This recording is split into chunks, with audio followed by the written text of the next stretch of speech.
Honestly, no. It makes the heat even more disappointing because I felt like there was, a lot of points out there on the table. I was hoping to get, second or third in the heat the way we had, a decent start and all that. But fell into fourth and wasn't good. So, yeah, it makes the win kind of bittersweet because, winning's great, but, starting from the inside fifth row is not, the most prime position. But, it's 50 laps on Saturday, and hopefully we can, get another good start like we did tonight and just get rolling. The numbers for this guy are starting to become staggering. His 13th 410 win at the Knoxville Raceway. He's won 10 of the last 20 times he's been here. Of course, getting ready to go. Kyle, does it ever get old? Obviously not. You seem to keep yourself fairly motivated despite all of the recent success. 3 Knoxville Nationals back-to-back. Even that COVID 2020 year when we didn't have the Nationals, you won in August as well. Yeah, no, this is my favorite racetrack. It's my favorite event. All that, kind of gets you pumped up to come here, and it helps when your car is really good every time you run around this track, whether it be, earlier in the year or especially this time of year in August. So the atmosphere is amazing, and it's fun being good, good here at this track. This is really, we don't run as much as everybody else. I don't do this for a living, so. I wonder what that's a reference to. So this is kind of what our year builds up to. So we put a lot of pressure on ourselves for this race. Well struck, by the way. Spencer, let's talk with you. Or rather, Logan, let's go to second place first. You've been close multiple times. It all boils down to getting better starts. You got a better one tonight. So as you lay down tonight, what will you already be thinking about working towards Saturday? I feel like I was thinking about it right away. I was thinking there the last couple of laps what we could be doing better. I feel like we were kind of catching Kyle a little bit there in traffic, but I'm sure he wasn't pushing as hard as he knows he doesn't need to. I didn't feel very good there at the end, so I wasn't totally excited when I got out of the car. I'm happy that we're starting third, but my mind's going right away. I want to know how we can get better because I know to win this race you got to be perfect, and perfect is hard to do. Spencer, let's go to you. Obviously, for the first 12 laps, you were in that catbird seat, much like Justin Peck was last night. You said in victory lane when you were doing all the interviews, you knew there was a force back there. There was a presence. It eventually showed up. At that point, though, you get to turn him over and make him the barometer for you. So what did you learn? Well, I think I just learned, it's easy to set a pace when you're obviously by yourself. But in traffic, I felt like I didn't really waver a whole lot on my pace, but knowing who's behind you and you got hitters coming, at any moment you can kind of anticipate what's coming across. And I felt like I just kind of stalled just a corner or two in traffic and was waiting for a slider. And the way Kyle was able to get by, he just drove off. But just kind of where I put myself and got flustered for about a lap or two, just trying to get back to rolling just the top, and then Logan was able to get by. So ultimately, I didn't think I locked in. I'm in 16th. Is that right? Yes, you made it by 1 point. Chris Wyndham's the odd man out.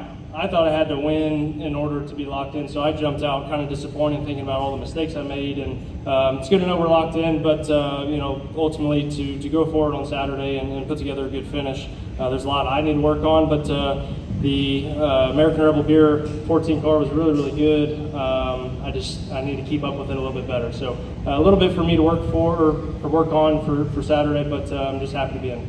Blake Walker from the racetrack is here. He's got a microphone. All our participating media members, fire away with questions. TJ Buffenbarger, GJSlideways.com. This is for Spencer. This season with the High Limit Racing Series may have not gone the way you wanted it to up to this day. How much is this, what does it mean to be locked into Saturday's A-Main with that last spot? And do you think you'll be able to use this to carry momentum into the rest of the High Limit season? Yeah, definitely. We spent a lot of our time that we're able to here in Knoxville working for this week. Obviously, everyone focuses on this week, but we cut out of our schedule time to go out of our way to come here to Knoxville to get laps. Corey was really, really good here last year and ran on the podium, and we knew our equipment was capable of putting up great finishes here. And like I said, it feels a bit rewarding to at least lock ourselves in after all the time and effort we've spent here. We've spent a lot of resources, thrown a lot of resources at our cars to make them better. Corey's clicked off some good runs and you know, win here, but for myself personally, I felt like there was a little bit that we still needed to work on, and I think we took a big step in that correct direction here tonight. Logan, Neil Wilt, Area Auto Racing News. This is the first year you had Kyle Pruitt with you as a crew chief. How different was it coming to the Nationals, and how much are you guys cooperating on making the car faster and all of that so far this year?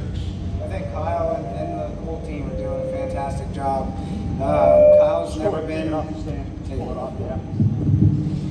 Yeah, Kyle's never been to the Nationals. He's never been to Knoxville before this year, so I think he's doing a fantastic job. Same with Brendan Collum. Kyle's son Ace has just started helping us. He's going to help us for the rest of the year doing tires, and they're all doing a great job. Bill Klingbeil, my whole team. So very happy with the work that and effort that they're putting in. You know, they're leaving no stones unturned, just working their butts off, just like all these guys are. But you know, myself, just trying to be the best leader I can to use my experience. I've been here plenty of times. We've won a few races here. I feel like we've been on the podium a lot. Just haven't broke through for those big wins, and especially that one on Saturday. So we've been second, we've been third. There's only one spot to go. Kyle, talk about Saturday for you now. Obviously a little bit different. You've started real close to the front. The last couple you've won, led them all. What's it going to be like now? You know, you kind of talked about a little bit going off from ninth instead of that for a row. Mike Mallett, Dirt Track Tigers, by the way. Yeah, no, I mean, it's definitely a different, you know, area than we've been for a while. I can't remember really the last time we started off the second row, whether it be for even, you know, the COVID one. I guess 22, we must have started somewhere similar, I'm guessing. So, but we weren't very good that year. So, yeah, I don't know. It'll be interesting, but you know, just like any race, you kind of you get a good start and hopefully get a couple early and settle in. And the track usually changes quite a bit. You know, you never know what it's going to be like, but I feel like Knoxville, over the course of 50 laps, you really got to keep your eyes peeled open to look for lanes that are developing, and traffic always plays a big factor. So if you can get some cautions, I mean, you can win from anywhere, I feel like, in the field. But I would have loved to have been, you know, on the pole again. Would have been nice. You know, Logan, you kind of mentioned it, talked about coming through the field. How nice is it now not have to worry about that? You know, no hard knocks, none of that. Now you're starting in the third spot, so you don't have to pass 100 cars to get up there and have a chance to win this thing. Yeah, it's definitely a very, very nice feeling knowing that we're starting third. 23, we started fourth. We were running second to this guy and broke with a couple laps to go. So definitely our best chance to run up front. Didn't make it so hard on ourselves. I was a little nervous after qualifying, running 15th. I knew that we still had decent points, but we had to make something happen in that heat race. And going back to Kyle's done a great job working with Michael Newman, Tim Engler with getting our engines to take off very good. And that heat race was key. I was able to, as soon as I got on the gas, I was on the car in front of me on their bumper going down the straightaway. And then the following lap, two cars, I think it was Spencer and whoever was right there with him, kind of fighting for the top, and I was able to stick the bottom and get right to second. So that was key, just getting that start, taking off, and definitely our best starting position to date. Spencer, one more question. What happened to your car at the end of the race? Why did you stop by track? Bit of a fuel leak, and the last 10 laps or so, my like left ankle was pretty soaked in fuel, so I was happy to just make it home, and was a little worried about shutting it off. Sometimes they'll pop, and was pretty happy when it shut off and it didn't go up in flames. So, so yeah, you know, kind of a lucky deal, I guess, but it didn't bother me while we were running, but obviously I just felt it and knew I needed to get it shut off as quick as possible. Do we have any more questions here for the drivers from our media members? Okay. Well, with that being said, we know a lot of you guys want to get one-on-ones. These guys want to get out of their fire suits, so we're going to go ahead and wrap this up.